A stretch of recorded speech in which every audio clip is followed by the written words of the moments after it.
Bienvenidos a Alcanzando el Conocimiento. Nos encontramos con Chris Tyler. Él es director de la Oficina Parlamentaria de Ciencia y Tecnología de la Universidad de Cambridge. También antes de eso, Chris ha sido asesor científico de la Cámara de los Comunes de Ciencia y Tecnología. También ha trabajado en la organización Acerca de la Ciencia, que es una organización para el debate de la ciencia y la tecnología. Chris es licenciado en Antropología de la Universidad de Durham, tiene un doctorado en Antropología Biológica de la Universidad de Cambridge y es miembro del Consejo de la Campaña para la Ciencia e Ingeniería. Gracias por estar con nosotros, Chris. Gracias. I want to ask you some questions about science and technology, about your country and mine, different topics on science. About science and technology, what is the place on the United Kingdom regarding to the other countries right now? United Kingdom's got a very long track record of excellence in basic research, from right across the biological, physical, social sciences, and of course huge amounts of research in engineering as well. Ranking in the world, it depends how you measure it. Amount of money spent on R&D, amount of wealth coming out of it, percentage of R&D, of GDP spent on R&D and so on. There's a whole range of ways to judge. I think the most telling aspect is that the United Kingdom for many years has repeatedly had Nobel laureates, huge breakthroughs in the sciences. Per head of population, we have a very, very high publication rate in very high impact journals. So there's a whole range of measures you could look at and say the UK, compared with other places in the world, is extremely competitive. Okay. Since when science policy initiated in the United Kingdom? Well, science policy's always been there. You look back to World War II, for example, that's where the role of government chief scientific advisor really came from. And ever since then, governments have had to deal with very difficult policy issues, all of which have had some kind of research connection, be that technological or engineering, or even the social sciences, of course, are very useful in things like education policy and criminal justice. So science policy, i.e. science for policy, research for policy, has an extremely long history. It's interesting that in the UK, after World War II, the post of Government Chief Scientific Advisor existed, but it wasn't really until the BSE crisis in the 90s where there was real attention paid to professionalising and systematising the existing science advisory infrastructure. So now in the UK, following that crisis, we've developed a system whereby we have a government chief scientist reporting directly to the Prime Minister.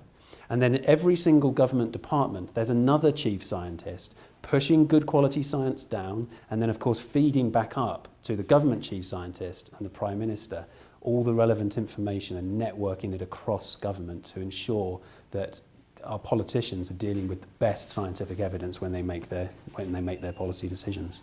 In the same way, for Parliament, science and technology are important? Absolutely. The UK's got an incredible science advisory system. So not only in the government do we have that very well networked system of science advice, but within Parliament as well, we've got excellent science advisory system. There are resources for MPs to make immediate questions of expert staff. For example, they could call up and ask a question about a health issue or a farming issue, and there would be someone on hand to answer that question very quickly. That service is provided by what we call the library research services. The select committees, they all have expert advisors too. In fact, that's one of the job that I used to have many years ago. The office that I run, the Parliamentary Office of Science and Technology, is a body that provides much longer range, detailed analysis advice on science and technology issues. So, for example, we will scan the horizon for topics that will be of great importance to Parliament, do an in-depth analysis, and then report that back to parliamentarians so that when the issue comes along down the road, they're well equipped to deal with it. Yeah. What were the important points marked as priority at that time? There are a number. Just last week, we had a really fascinating debate in Parliament about mitochondrial disease. Mitochondria are the little powerhouses inside the human cell, and when the DNA inside those little organelles goes wrong, it can lead to really serious health problems.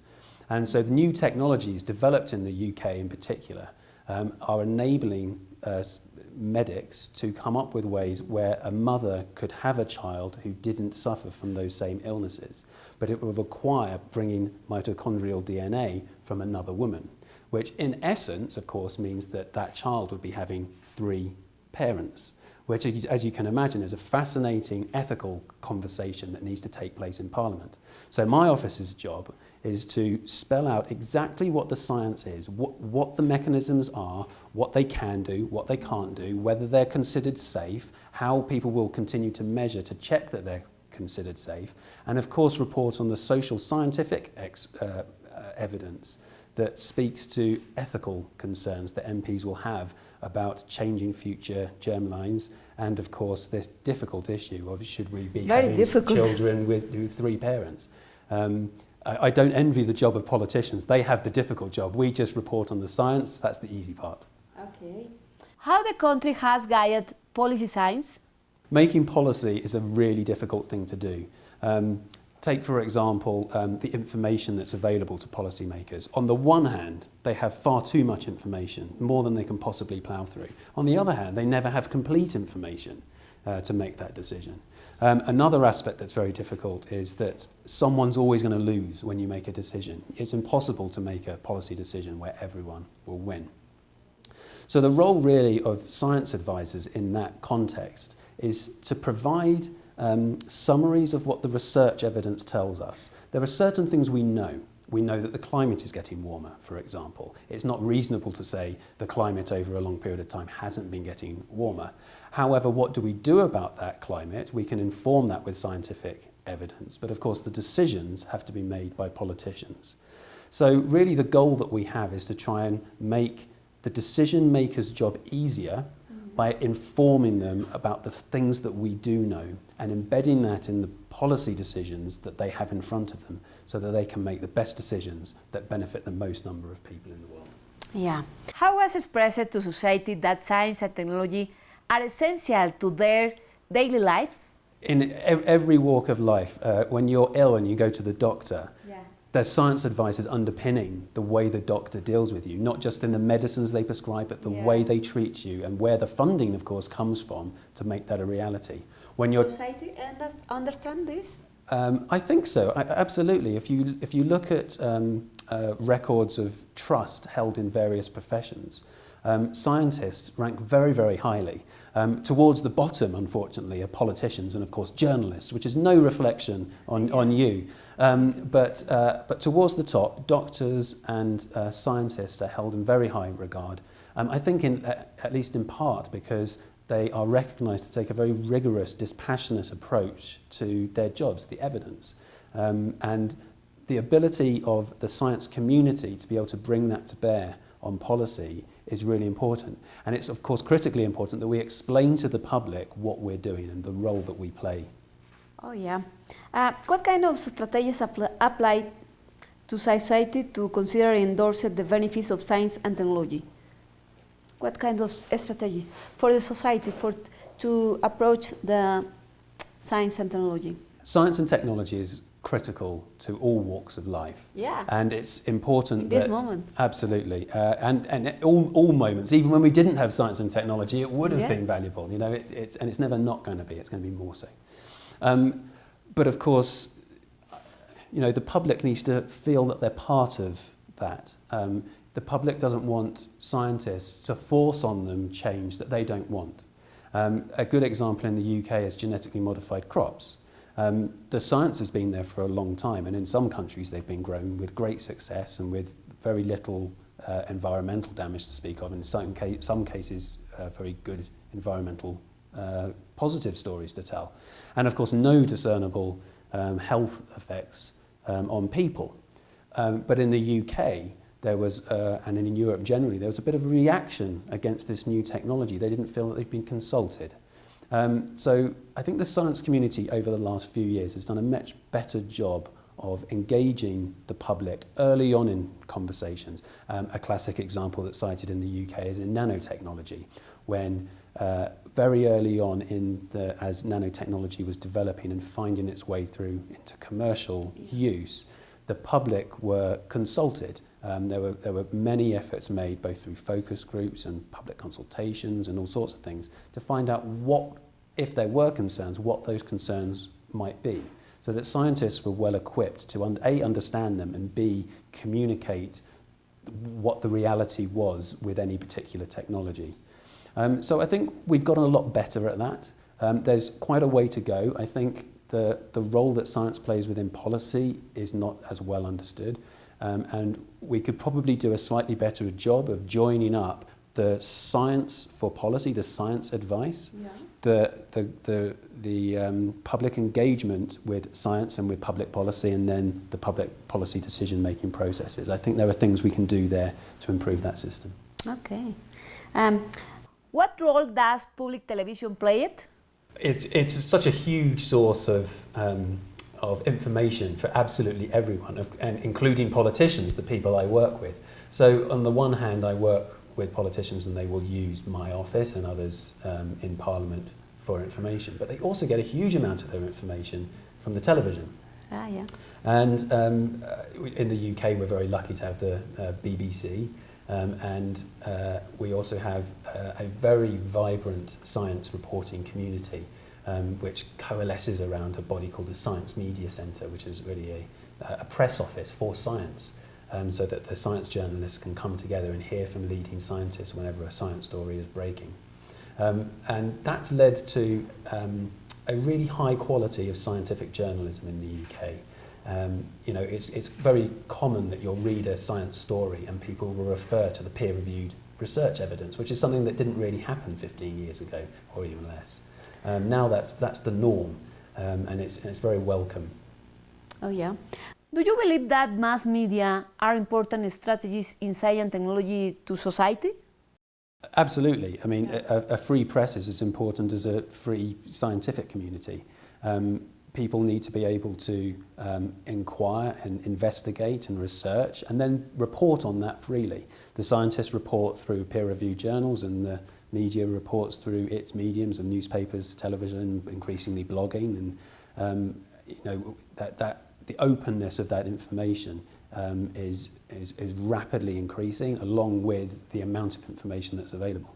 What is the role played by science and technology in the development of public policy in the United Kingdom? The role of science and technology in public policy in the UK, it plays a very important role. There's actually requirements in the policy-making process to report on the evidence. You're not allowed to just simply, in a government setting, for example, to put forward a policy and not be able to point to the research evidence that underpins what those policy decisions are. That's a really important part of the process that any civil servant and government minister has to go through. Similarly, in Parliament, when we're scrutinising the work of government, there are open calls for evidence. Anyone can put evidence in, including, of course, the research community. And that is then turned into rolled into the scrutiny process in such a way that those evidential questions are being put back to government. So all the way through the loop, through the design and through the scrutiny, and of course through the implementation and subsequently the evaluation of public policy, research evidence is feeding all the way through. Okay. What is your opinion regarding Mexico related to this topic? What should be the role of an emerging economy with great biodiversity and natural resources? Well, on the one hand, the challenges you face in making public policy are exactly the same as the challenges we face in the UK. There is a certain amount of information that you're provided, and then you have to make a decision. And making a decision in one country is no more difficult or easy than making a decision in any other country. Making public policy decisions is hard, full stop. I think one of the challenges that Mexico will have is the breadth and experience of the research base. There are some really outstanding people in Mexico, but the breadth of the research base is not as extensive as it has been in the UK. I mean, in the UK we look back 800 years of history in Oxford and Cambridge, for example, and then of course many other universities. So we've got a very, very strong research sector with a very long history of that research sector engaging with decision makers. And from what I've seen in Mexico in my short time here, I've been very impressed. The politicians I've met seem to be very interested and engaged with the idea of research evidence and the importance that it can play. And the scientists I've met are amongst the world leaders in their various fields and really have a good understanding, I think, of the challenges that public policy makers have. There aren't always the structures for channeling research into policy, though. The role of government chief scientist is a new one here, and that will take time to bed in. I don't think that there's the same network of chief scientists around the government departments. I spent this afternoon in the Senate, where there's some really, again, some very excellent people, but don't have the sort of in-house independent scientific advisory bodies that we have in the UK. So there's a really good base of excellent people, and there's plenty of opportunity to kind of build the sort of institutional support for research into policy that's needed to make the very best policy decisions. Very good. In a country like Mexico that is in making the effort to get 1% of investment in science and technology of the budget, can you compete with OECD member countries that investment more than 3%? Well, I think the percentage of GDP into research is a good measure on some levels, but it doesn't tell the whole story. In the UK, for example, we spend 1.6% of our GDP. 6%? 1.6%. So small, but well below the average. 1.6. But of course, we're the sixth biggest economy in the world, so the absolute number is quite large compared with, say, I don't know, Finland, which puts 4% of its GDP into research. But of course, it's a much smaller economy, so the number isn't as big. Yeah. So there's, on the one hand, the percentages can be slightly misleading. I think the most important measure of the excellence of research and innovation is the output. It's what are you getting from it? You can put a huge amount of research money into basic research and it not feed through into the economy. You can put a relatively small amount and have excellent processes that will feed through into the economy. What every country in the world is looking for is that right balance so that they're getting as much good quality basic research as they possibly can and get as much of that out into the economic system. Because if you can do the turning research into economic benefits well, every pound you put in, every peso you put into research is going to yield even more. So, it's not just a question of percentages, it's not just a question of absolute amounts, it's a question of the whole system. How do you design a system where you get excellent basic research, excellent processes and opportunities for people to be able to feed that research through into startup companies and partnerships and patents and all the things that you need to do in order to make that economic growth come out of all the investment you've made in knowledge. So, success in the development of science and technology, is it money or public policy? You can't do research without money. That's the bottom line. You have to spend on research to make it happen. And they're in situations where there isn't, for example, industrial money being fed into research. The governments, they're required to kickstart that process very often by throwing in the first few pounds or the first few pesos. So good public policy obviously is needed, but you have to back it up with cash. You can't just have good public policy and then there be no money on the table to make things really happen. So government must invest. All governments around the world have to invest. There's a battle internationally for who can have the most vibrant economy, and everyone agrees that that's about high value added stuff. There's only so far an economy can go on cheap labour.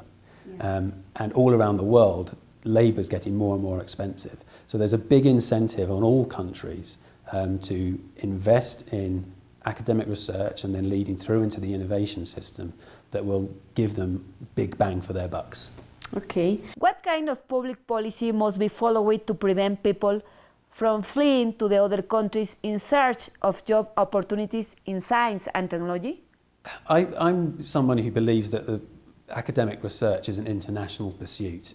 It's one of those areas where you want lots of movement between countries. A lot of UK researchers are based elsewhere in the world, and a lot of people in UK academic jobs are from other countries. And that, for me, is a really healthy environment. Obviously, you want to avoid a brain drain, and some countries have dealt with that by building really vibrant, excellent research places. So, for example, everyone wants to work at the University of Cambridge. You know, it's an old, ancient institution. It's one of the best, if not the best, university in the world. Everyone wants to work there. That's one way of doing it. Another way is to pay more. Academics in Australia, for example, and in Singapore, they're pulled in from all around the world because they get a good salary. So there are a number of things that can be done to ensure that you get the best researchers in the world. It isn't just about keeping, say, Mexican researchers in Mexico. It's about attracting the best researchers in the world to Mexico. Yeah, okay. What do you think about the fact that science could bring benefits to citizens? I think knowledge is a really important part of citizenship, and academic research is where that knowledge comes from. And the knowledge derived from science is of a different flavour to the kinds of knowledge you get from other walks of life. Our citizens in all democracies are asked to make really important decisions. We've just had a referendum in the UK where there was a decision to be made about whether Scotland remained part of the UK. Every time a general election comes around, we make a decision about, on the basis of what various political parties have said they want to do, who we want to lead the country. These are important decisions, and the better educated a population is, the better the decision it can make. And the more engaged, in my view, the more engaged it is with the academic the virtues of academia and epistemology and the scientific method, I think the more critical we can be of the people who govern us, and the better decisions we can be made about who we elect. Okay, thank you, Chris. Y gracias a todos ustedes por estar con nosotros aquí en esta entrevista con Chris Tyler de la Oficina, el director de la Oficina Parlamentaria de Ciencia y Tecnología de la Universidad de Cambridge. Gracias, buenas tardes. Gracias. Gracias.